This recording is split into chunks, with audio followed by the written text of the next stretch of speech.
Hey guys, let's get into today's video. Usually we can freeform it and speak from the mind here, but some ideas are too good and have to be written down, so we will proceed as such. I spent many years of my life pretending to be someone I wasn't. Spent so many years trying to seek validation from people who I thought would get me to the level I thought, okay, this is success. They now finally understand. I spent years waiting for family members to turn around and tell me they were proud of me. So that one day I could turn around and say, wow, all these years I spent hating myself and not being adequate enough. Well, Seth, you can stop now. You're good. The system is built so that you gauge your self-worth by things outside of yourself.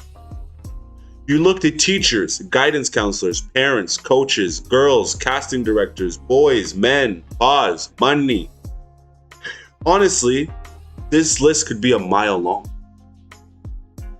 The true value of someone should come from the size of his loins, the size of his groin, the size of his own merits, the size of his own internal self-worth.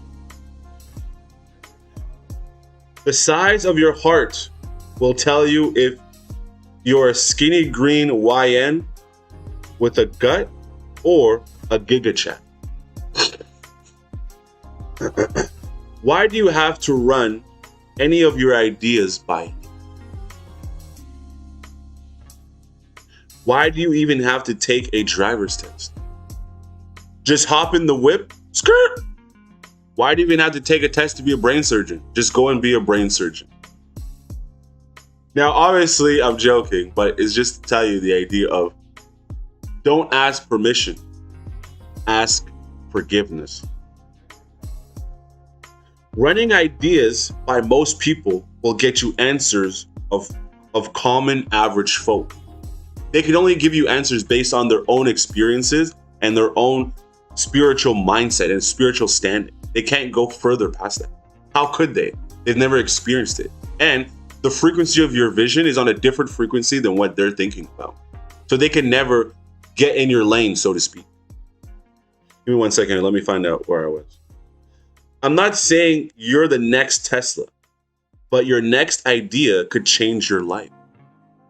So why wait for your dad to pat you on the back or for 80% of people to tell you, no, it can't be done? Just do it. When I first left for New York in 2015, I knew I never wanted to look back. Sure, I only lasted 3 months in New York and came back with a tail behind my legs. But mind you, I told my mom I was never, ever, I told my mom I was leaving over a phone call on my way to the Greyhound station. Sorry. It doesn't matter how long it takes to climb the mountain. Even if you take breaks, just as long as you don't stop climbing. Since then, I knew I'm an artist by any means necessary. Montreal, Paris, Romania, Bulgaria, Las Vegas, Congo. I get up and I go where I want. I'm not saying I haven't gone back to odd jobs to supplement my income, but it was all for the art, all for the signal, not for the noise. I haven't got it 100% stable yet, but I told myself I can do this. I can see myself in the final form. And that's because I gave myself permission before anybody else ever could. Before anybody else could validate me, I gave it to myself first. I said to myself, do it.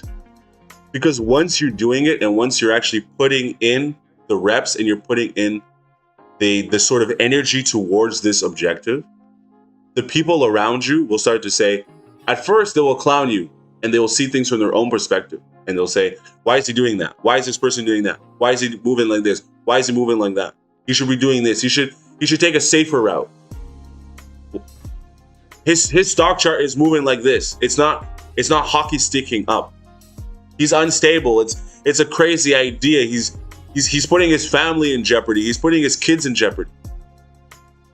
Only you know where the destination is going to take you. But you don't do it for the destination. You do it for the journey.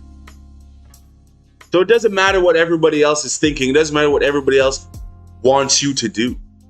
You have to do what you were called to. Because if you do not, whatever thing you're doing right now, you will always be guided towards the original plan.